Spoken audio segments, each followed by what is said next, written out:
Selamat pagi, kembali dengan saya Alvin Lim di Quotient TV. Teman-teman, hari ini saya akan memberikan pelajaran hukum dan juga membantu masyarakat ya. Jadi ada salah satu masyarakat nih yang menghubungi LQ Indonesia Law Firm ya, di mana orang ini dikriminalisasi dan diperlakukan dengan tidak humanis dan diduga mengalami hal-hal yang bertentangan dan melanggar hukum, teman-teman ya. Jadi untuk tidak menjadi fitnah, saya akan putarkan rekamannya supaya teman-teman bisa melihat ya. Jadi ini ada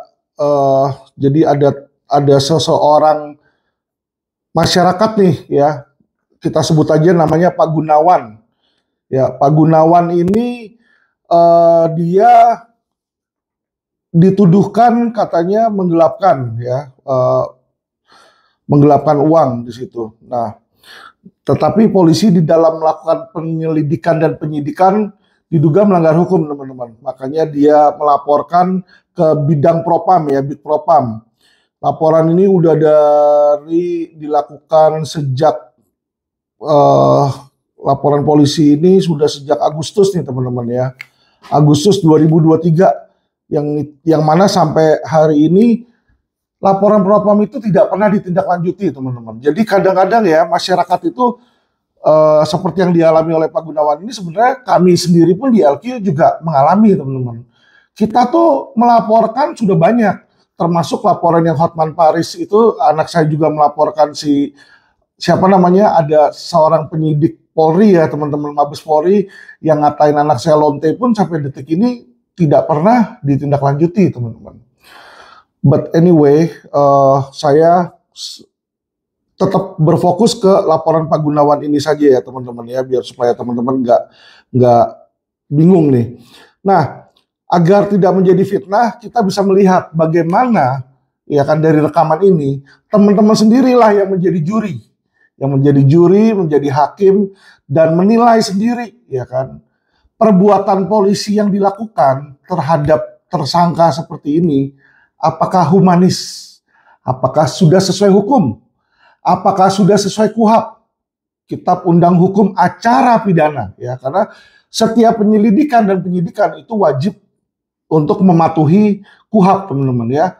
Mari kita dengarkan rekaman ini, teman-teman ya. Dan sekali lagi, teman-teman, ini rekaman bukan klien LQ tetapi adalah masyarakat yang berteriak, teman-teman ya. Saat ini orang ini ada di dalam rutan, di dalam penjara tahanan ya. Dia menghubungi kami ya, seperti yang saya bilang kok di rutan itu orang bisa pakai handphone, teman-teman ya. Tapi anyway, bukan itu yang kita mau bahas, tetapi bagaimana si tahanan ini, masyarakat ini merasa dirinya dijolimin. Dan saya sependapat, karena saya mendengar rekaman ini, saya melihat banyak pelanggaran-pelanggaran. Tapi teman-teman juga, mari kita sambil belajar, kita telaah bersama ya, teman-teman ya.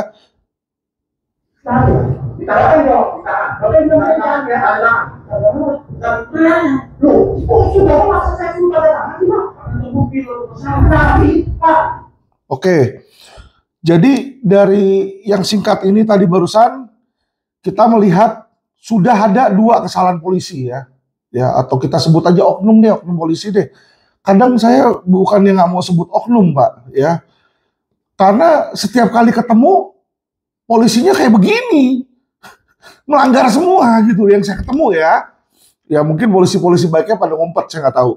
Tapi yang saya ketemu ini pada brengsek, teman-teman. Kayak begini. Jadi kalau saya bilang oknum, kok setiap orang yang saya ketemuin, polisi-polisi yang saya ketemuin, oknum semua gitu. Jadi saya bingung menyebutnya gitu. Karena hampir semua yang saya temuin ini kayak begini, ya buruk-buruk kayak begini nih.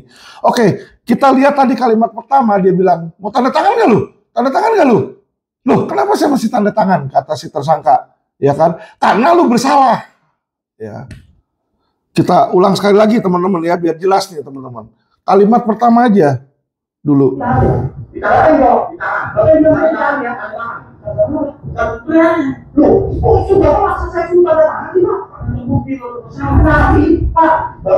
Ya, kita dengar tadi ya. Karena terbukti lu bersalah, katanya.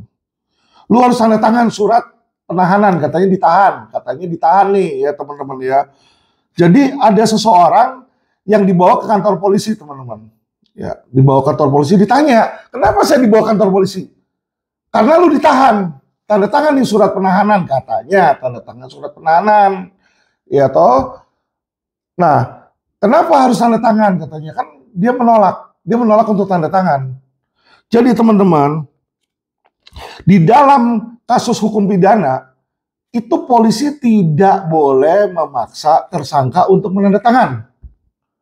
Jadi kalau si tersangka menolak untuk tanda tangan, itu hak dari si tersangka. Saya kasih tahu dulu nih ya di KUHP nih. Kenapa seperti itu? Karena tersangka itu punya hak ingkar, teman-teman. Dia punya hak mengingkari. Tapi bukan berarti kalau dia tidak tanda tangan, dia tidak jadi ditahan, ya. Jadi camkan, bukan berarti saya kalau nggak tanda tangan surat penahanan, saya bebas nggak ditahan, tidak. Tetap lu ditahan, ya kan? Tapi nggak perlu tanda tangan. Nanti si penyidik itu bikinlah sebuah surat yang namanya berita acara penolakan tanda tangan. Jadi kalau tersangka menolak, si penyidik itu sebenarnya wajib membuat berita acara penolakan tanda tangan, ya. Nanti biar yang menyaksikan mungkin penyidik lain atau atasan penyidik itu bisa, teman-teman, ya. Cuma penyidik lebih repot aja. Nah, ini mungkin di dalam hal ini penyidiknya nggak mau repot. Tetapi sekali lagi, teman-teman, ini melanggar aturan. Kenapa? Karena dia memaksa untuk tanda tangan. Itu tidak boleh seseorang itu menandatangan apapun di dalam kondisi terpaksa atau di dalam kondisi yang ada ancaman. Itu tidak boleh, teman-teman, ya. Itu camkan satu kesalahan yang dilanggar KUHP nih oleh si oknum polisi ini nih, teman-teman, ya. Dan kedua, dia bilang, kenapa saya mesti tandakan? Karena lu bersalah, katanya. Itu juga nggak bisa, teman-teman. Sekali lagi, secara kitab undang hukum acara pidana, yang menentukan seseorang itu benar atau salah hanyalah hakim. Hakim yang menentukan. Jadi tugas polisi apa? Menyelidiki dan menyidik. Jadi dia mencari alat bukti, mencari keterangan, ya, menentukan bahwa itu pidana atau bukan. Kalau sudah, dia berikan berkas ke kejaksaan. Itu aja sebenarnya tugasnya. Jadi dengan bilang, lu harus tanda tangan karena lu bersalah, itu sudah salah. Dia nggak boleh menghakimi. Yang boleh menghakimi hanya hakim. Dengan ada dua alat bukti dan keyakinan hakim. Nah, barulah orang dinyatakan bersalah. Ya, itu pasal 183 KUHP, teman-teman, ya. Jadi dari kata-kata ini aja kita sudah melihat ada dua nih ya yang dia lakukan. Tiga, teman-teman, satu lagi. Yaitu apa? Bicaranya nggak sopan. Ya, dia memaksa itu dengan menggunakan paksaan itu sudah melanggar etika polisi untuk berbicara. Jadi walaupun tersangka sekalipun, ya seharusnya dia berbicara dengan penuh sopan santun, ya. Oke, kita lanjutkan lagi, teman-teman, biar supaya jelas nih. Kalau sekarang masa saya tidak Pak, suruh tanda tangan dia bisa tangan saya, dulu nggak bisa sekarang. Oh, bapak itu ngancam saya, kalau nggak mau tanda tangan juga bisa sekarang, saya mau tahan kamu, dia bilang gitu kan. Terus dia bilang setan, kata dia. Nah, jadi ini apa ya, jelas sekali nggak sopannya nih, jelas nih di sini, ya. Ini belum selesai, teman-teman.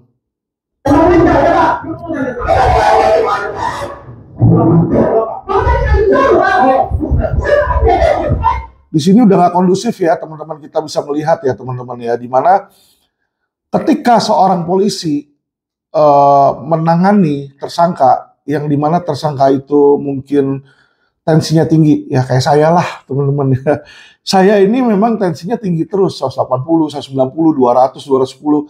Jadi nggak bisa saya dikerasin sama orang. Bukannya saya nggak mau, ya, maksudnya gini, kalau saya mendengar suara bising, itu tensi saya langsung naik tung ke kepala gitu.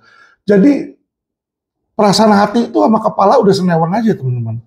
Jadi bukannya saya galak atau gimana, ya, tapi memang kondisi medis. Kalau teman-teman tanya ke dokter, kalau orang tensi cepat marah nggak? Pasti dia bilang kalau orang tensi, hipertensi pasti cepat marah di situ, ya. Jadi seharusnya polisi ini memiliki skill, ya, people skill harusnya. Jadi kalau dia menghadapi orang yang istilahnya cepat emosi, seharusnya ditanganin oleh orang yang sabaran. Karena polisi juga banyak yang sabar kok. Ada yang sabar, ada yang kagak gitu, ya.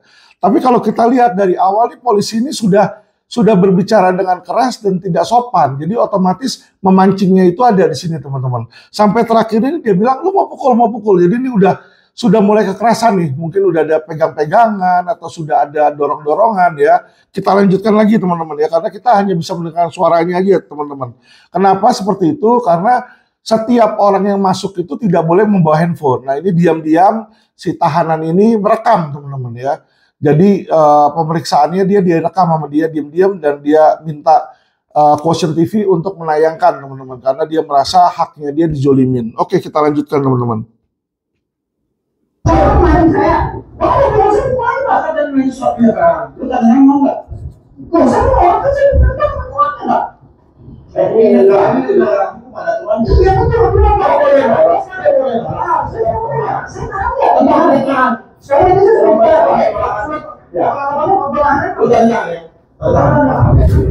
Loh, kenapa sih nggak mau? Kalau mau salah dengan boleh aja. Saya nggak mau. Boleh ada jauhnya. Saya nggak mau. Gua bukti. Kalau kenapa gua makan ayo ya. Gua makan ayo. Gua belain gua. Ya ini kalimat yang dilontarkan sama polisi ini sangat-sangat tidak etis sih ya kalau menurut saya ya. Dia bilang kalau lu menang lu boleh berakin gua makan tai gua makan tai lu, gua makan tai lu. Jadi kayak gimana ya? Kok nggak enak banget didengarnya. Ini makanya ya teman-teman, saya bukannya mau menjelekkan kepolisian teman-teman. Kejadian berulang dan berulang kali di mana bukan cuma satu polisi teman-teman. Kalau kemarin kan kita ada oknum polisi Mabes ya teman-teman ya. Dari bagian cyber yang ngatain anak saya lonte, dibilang lonte yang artinya pelacur di situ kan. Sekarang ini ada orang lain ini ya. Ini orang ini juga pangkatnya cukup tinggi teman-teman, yaitu Kanit. Ini Kanit loh, kepala unit teman-teman ya di Polda Metro Jaya teman-teman. Di mana seorang Kanit itu pangkatnya kalau nggak salah ini udah AKP teman-teman. AKP ya, sudah perwira. Dan dia ngomongnya kayak begitu. Jadi kita berbingung sekali dong. Maksudnya saya sebagai masyarakat boleh dong bingung. Ini polisi diajarin ngomong seperti ini ke masyarakat atau bagaimana sih? Ini loh pertanyaan saya loh. Sorry ya Pak Listio Sigit, Anda Kapolri kan? Anda pemimpin tertinggi kepolisian. Kok anak buah Anda ngomongnya kotor semua sih? Gitu loh. Karena apa? Dari kata-kata yang kotor, ya itu terreflek dari hati yang kotor, teman-teman. Jadi kalau ngomongnya kotor kayak begini, satu polisi kita masih lumrah lah ya, satu polisi oknum. Nanti dua lagi, aduh, ya dia lumrah lagi, 3, 4, 5, 10. Mayoritas ngomong kayak begitu misalnya. Lah bagaimana? Dan ini bukan 1-2 kali loh. Bukan 1-2 kali. Anak saya mengalami hal yang sama. Ini orang hal yang sama. Ingat nggak? Belum lama ini kita dikejutkan sama apa? Aksi polisi yang sangat humanis. Yaitu polisi terhadap Saiful Jamil. Saiful Jamil juga tuh. Nggak ada apa-apa, tiba-tiba gudururur. Itu sangat tidak humanis teman-teman. Nggak ada surat penangkapan, nggak ada surat penahanan, langsung diborgol di situ. Nggak bisa. Dan ada satu lagi teman-teman ya. Jadi sebelum orang ditangkap, polisi itu sebenarnya wajib membacakan yang namanya Miranda Law. Teman-teman tahu Miranda Law? Miranda Law itu adalah hak dari tersangka, itu wajib dibacakan oleh polisi. Apa itu? Anda berhak untuk diam. Jadi kalau bahasa Inggrisnya, you have the right to remain silent. Anything you said will go against you in the court of law. Blah blah blah blah. You have the right to be accompanied by a lawyer. If you cannot afford one, then one can be appointed to you. Yang artinya Anda berhak untuk diam. Ya, apapun yang Anda katakan dapat dijadikan sebagai bukti terhadap Anda. Ya, terus Anda berhak ditemani oleh pengacara. Apabila Anda tidak mampu membayar pengacara, maka negara akan menunjuk satu pengacara untuk kalian di situ. Nah, ini seharusnya harus dibacakan juga, teman-teman. Ya, inilah yang namanya Miranda Law. Ya, saya nggak ngerti, teman-teman ya. Benar-benar saya nggak ngerti kepada kepolisian. Saya bukan mau ngeledek, teman-teman. Tidak, jujur tidak. Saya concern dengan kepolisian. Saya sudah berulang kali bilang sama Pak Listio. Pak Listio, oke, kalau Anda bilang itu oknum, perbaiki dong.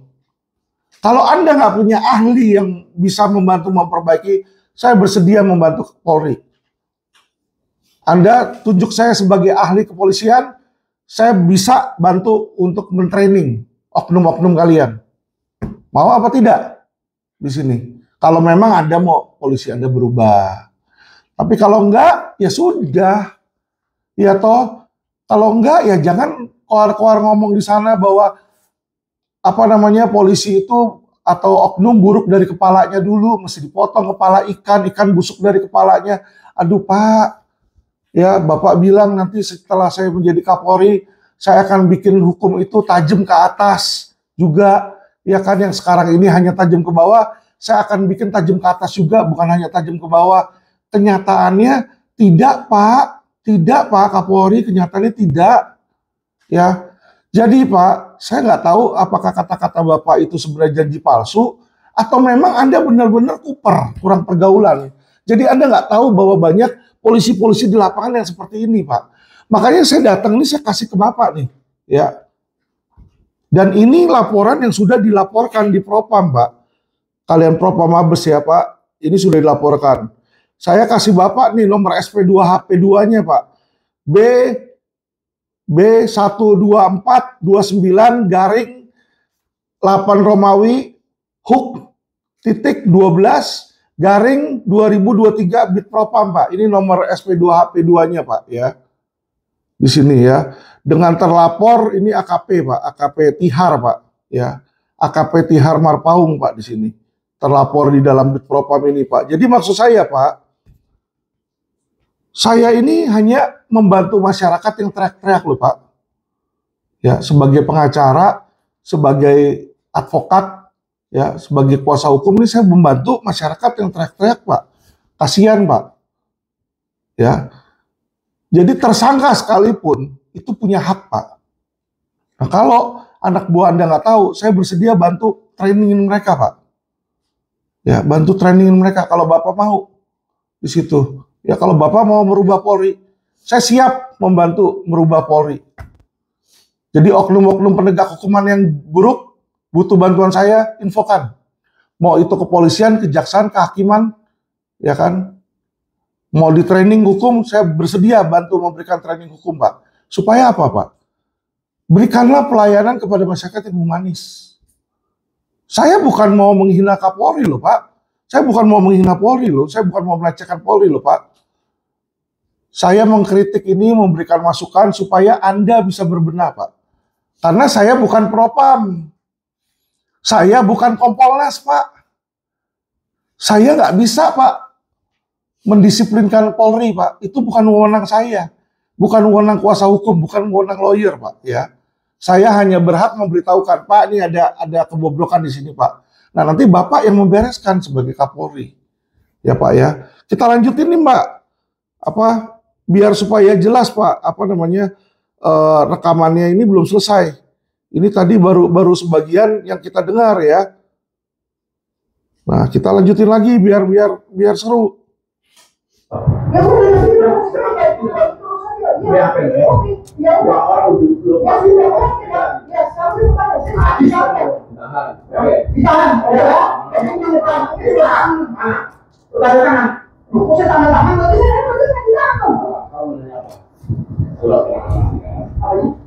iya, saya sekarang udah ada. Saya tanya dulu nih, saya udah ada. Kita punya kewajiban Bapak tadi bilang jam 10 besok tahu kan ya? Saya ini tadi jawab. Iya, itu aku nggak jawab. Jam 10 pagi itu biasa masuk. Kamu minta hari ini, terus Bapak minta surat kenangannya mana kan gitu kan? Kita punya kewenangan dan kewajiban menyerahkan surat kenangan 1 kali per jam. Jam 10 pagi besok kita serahkan. Amin. Maksudnya, ya udah nanti kan saya belum bilang.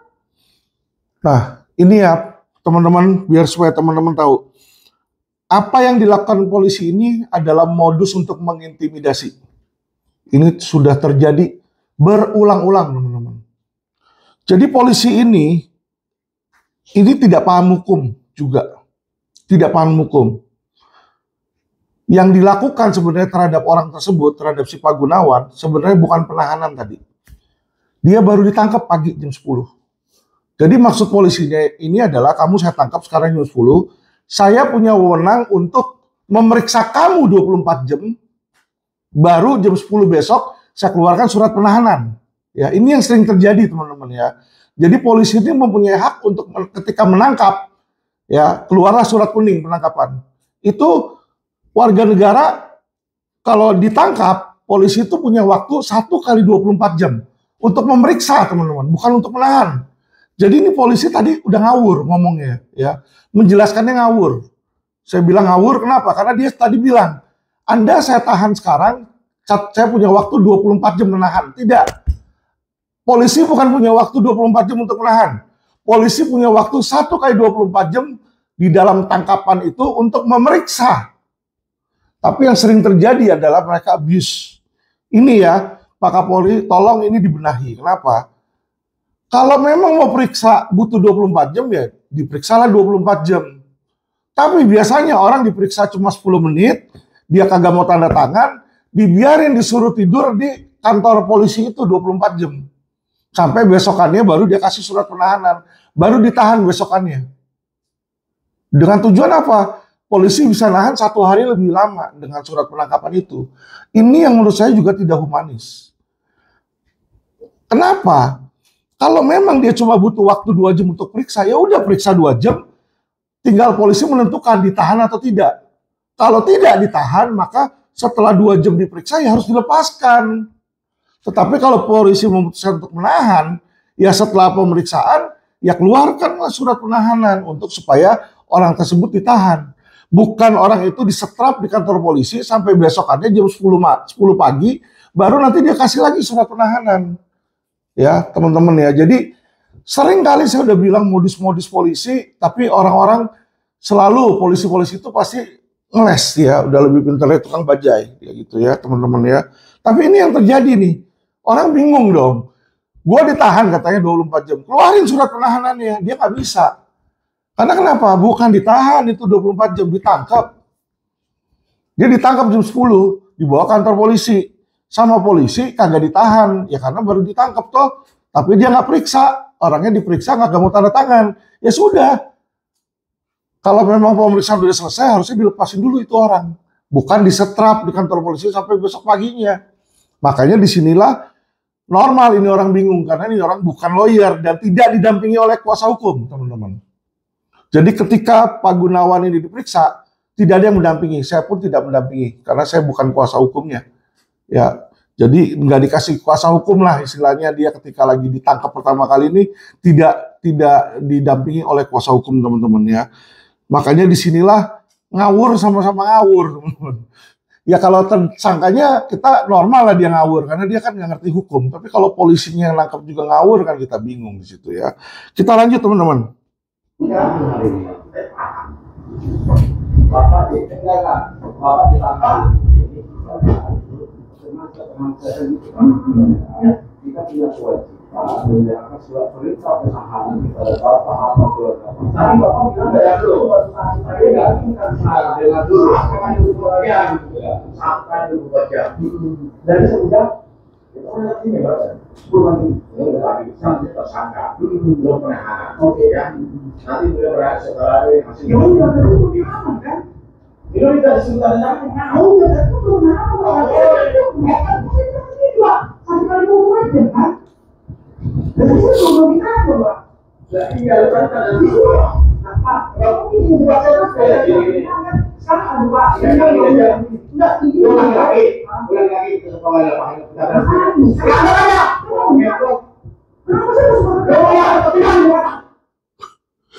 dia ngotot minta penjelasan ya kan, karena memang nggak jelas sih ya. Kalau saya bukannya belain si Gunawan ya, dia bilang Anda belum ditahan, ya harusnya bilang tapi Anda ditangkap nggak boleh pergi, kita harus periksa, kita masih mau memeriksa. Ini enggak, cuma dibilang Anda bukan tahanan, belum ditahan. Ya kalau belum ditahan saya boleh pulang dong katanya, bener juga kan, malah diajakin berantem ya kan. Anda laki-laki, ayo kita berantem lah. Polisi kok malah ngajakin warga negara untuk berantem? Ini saya bingung Pak, beneran Pak Polisi, Pak Kapolri, saya benar-benar bingung. Saya bukannya mencari ini untuk menyudutkan, tapi saya ini memang membantu masyarakat menyampaikan aspirasi mereka kepada kepolisian. Karena kepolisian kan selalu bilang, yang mengkritik saya paling keras adalah teman Kapolri. Saya mau jadi teman Bapak, Pak Kapolri, Pak Listio. Ya, saya rasa saya mengkritik Kapolri paling keras, Pak. Mengkritik Polri paling keras, ya. Nah, saya kritik dengan kayak begini, Pak. Ini sangat tidak humanis, Pak.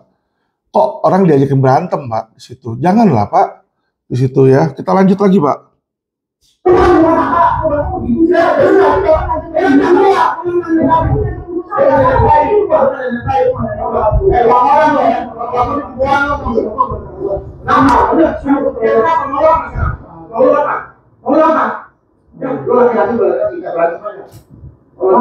Ya, udah jelas ya. Lu laki-laki, gue laki-laki, kita berantem ayo keluar aja. Tai lu, tai lu. Aduh, serem juga ya saya dengernya ya, Pak ya. Saya rasa ini apa namanya, masih panjang lagi, Pak. Ini perberantem ini masih panjang lagi, dan kalau kita lanjutin lebih lanjut lagi ada adegan-adegan yang ya saya rasa tidak perlu saya tunjukkan lah di sini ya. Jadi inilah yang saya bilang, Pak ya, si Gunawan ini ada ribut sama Kanit Ranmor, Pak, Polda Metro Jaya. Nanti selanjutnya video saya berikutnya saya mau kasih tahu lagi nih, Pak ya, ulah penyidik Ranmor, tapi kali ini yang di Polres Jakarta Utara, Pak ya. Kalau ini yang sekarang ini di Polda, saya nggak ngerti nih ya, orang-orang Ranmor itu mungkin karena dia nanganinnya penjahat-penjahat, maling-maling kelas teri ya, maling motor, maling mobil di situ ya. Apakah memang ilmu hukum mereka kurang, atau mereka nggak punya etika, atau bagaimana, saya nggak tahu sih, Pak, gitu loh. Ya, sekali lagi saya bilang saya nggak tahu. Ya, cuma sangat disayangkan kalau ini terjadi, dan inilah yang dilakukan polisi kepada masyarakat, Pak. Kenapa? Polisi itu adalah pengayom saya, Pak, sahabat saya. Kalau sahabat dan pengayom, pelindung, kita ngomongnya kayak begitu, ngajakin berantem yang harusnya dia lindungin, ya kita bingung, Pak. Mau bertaung di mana lagi gitu loh. Ya, Pak ya. Jadi mohon ini untuk jadi masukan buat Bapak Kapolri, Pak. Apapun itu, ya kan, sesalah apapun itu masyarakat, ya toh, kalau mereka tidak mau tanda tangan, itu nggak perlu dipaksa, Pak. Kalian tuh punya mekanisme yang namanya berita acara, penolakan berita acara.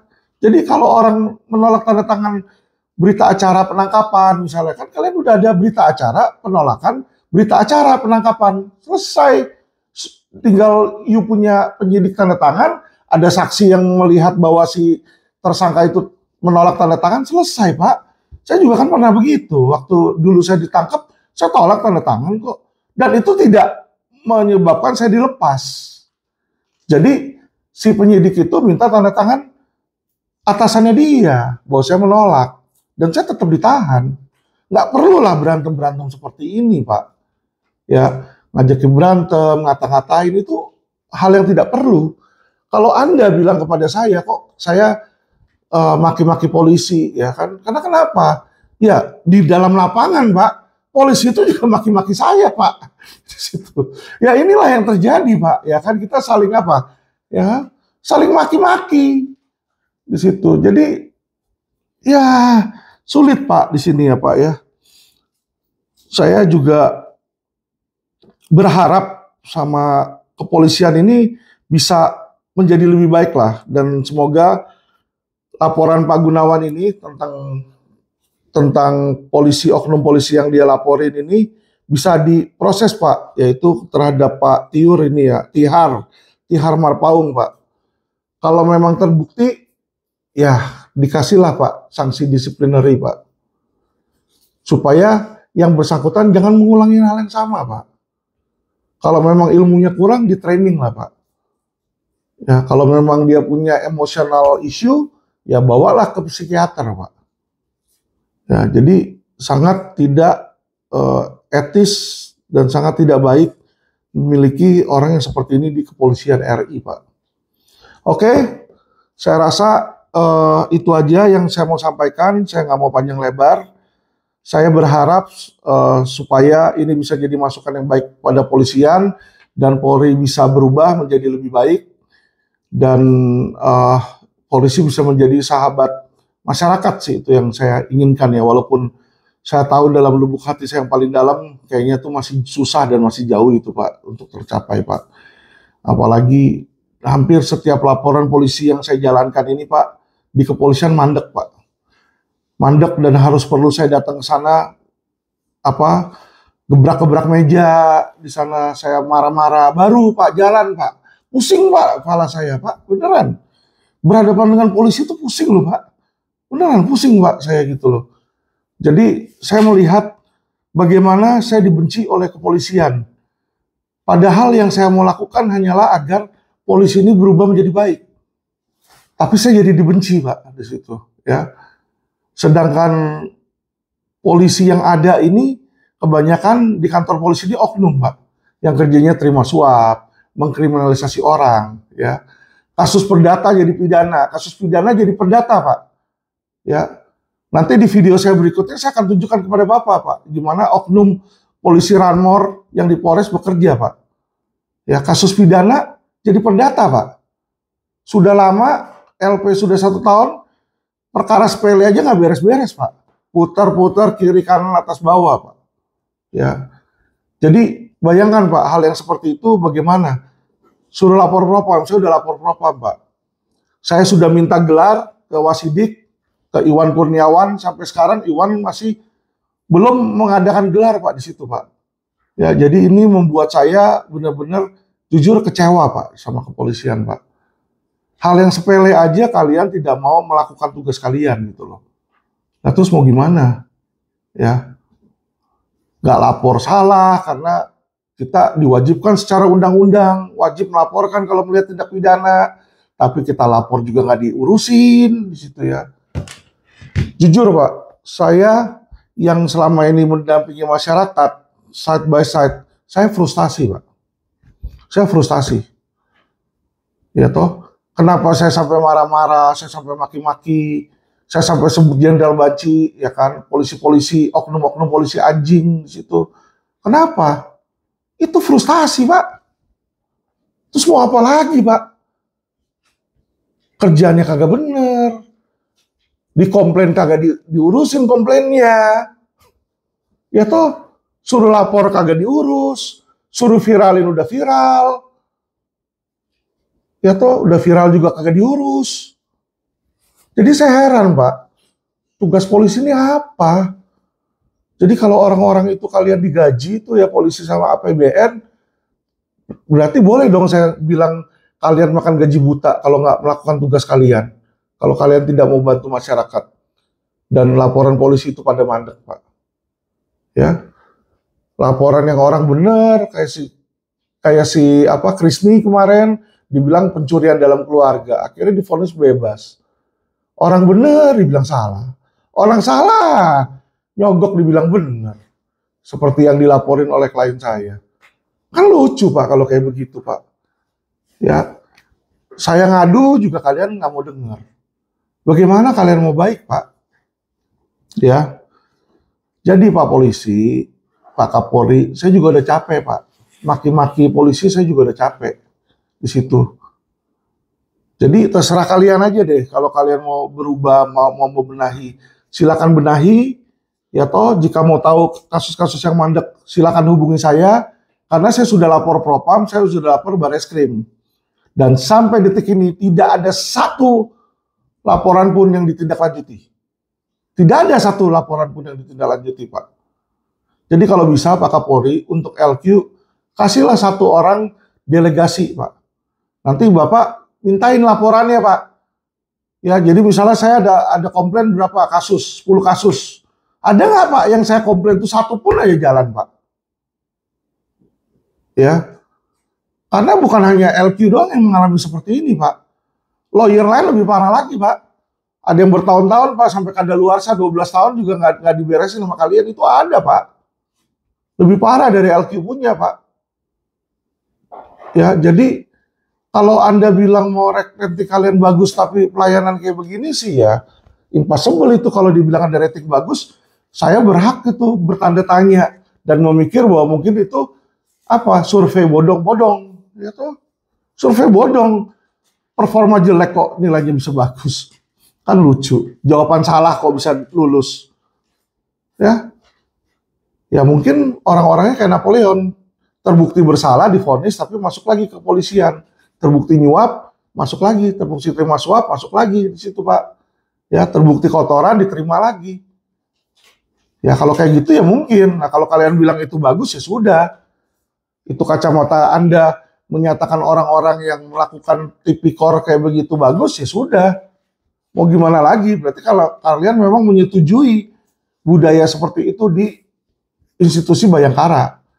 Ya saya tidak sanggup apa-apa. Ya Alvin Lim ini bukan Superman Pak Kapolri. Saya pun juga bukan atasan dari Kapolri. Saya hanya mengkritik, menegur, berusaha mengingatkan sebagai sahabat, sebagai kawan. Terserah Pak Kapolri mau terima atau tidak, terserah. Tapi ingat Pak Kapolri, ingat, kita ini hidup cuma sementara di dunia ini. Apalagi Anda sama saya, agama kita sama, Kristiani. Nanti Anda akan diminta pertanggungjawaban oleh Tuhan Yesus, Pak Kapolri. Apakah Anda sudah berbuat baik untuk sesama Anda? Ya, dan Anda akan dinilai dan dihakimi saat itu, Pak Kapolri. Dan jenderal bintang 4 Anda ini udah gak ada gunanya nanti kalau di akhirat. Ya, kalau Anda banyak berbuat yang tidak baik, menerima suap, ya, banyak tidak peduli dengan masyarakat, Anda kok nanti yang menerima akibatnya. Dan hukum karma itu ada, Pak Kapolri. Ya, Tuhan itu bisa memberikan kutuk dan memberikan rezeki kepada orang-orang, kepada anak-anaknya. Jadi kalau kerjaan Bapak adalah hal yang buruk, Bapak akan menghasilkan buah yang buruk kok Pak. Dan nanti keluarga Bapak pun yang akan menerima hasilnya.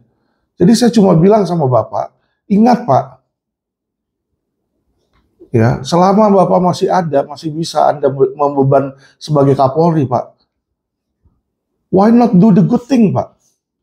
Lakukan hal baik Pak, bantu masyarakat Pak. Anda punya power loh Pak. Anda punya kekuatan, Anda itu kayak Superman Pak. Polisi itu di Indonesia super power, Pak. Kekuatannya itu sangat kuat. Anda bisa merubah sesuatu, tapi Anda tidak memilih untuk tidak merubah. Ya, saya sangat sayangkan Pak Kapolri. Oke, teman-teman masyarakat, dukung terus Quotient TV agar kita viral terus, teman-teman. Terima kasih selama ini kita sudah sangat viral. Subscriber kita juga makin banyak. Bantu kami teman-teman agar kami bisa membantu dan membantu meringankan masyarakat yang pada sengsara teman-teman ya, yang banyak mengalami dizolimi seperti ini teman-teman ya. Dan kami Quotient TV bukan hanya memasukkan klien-klien kami, tetapi kepada masyarakat yang membutuhkan pertolongan minta diviralkan ya, kami juga membantu ya di situ ya. Kami bantu juga untuk memviralkan, kami bantu juga untuk menyampaikan supaya keluh kesah teman-teman masyarakat se-Indonesia sebangsa ini bisa didengar pula ya oleh pihak yang berwajib. Oke, terima kasih teman-teman. Salam cerdas hukum.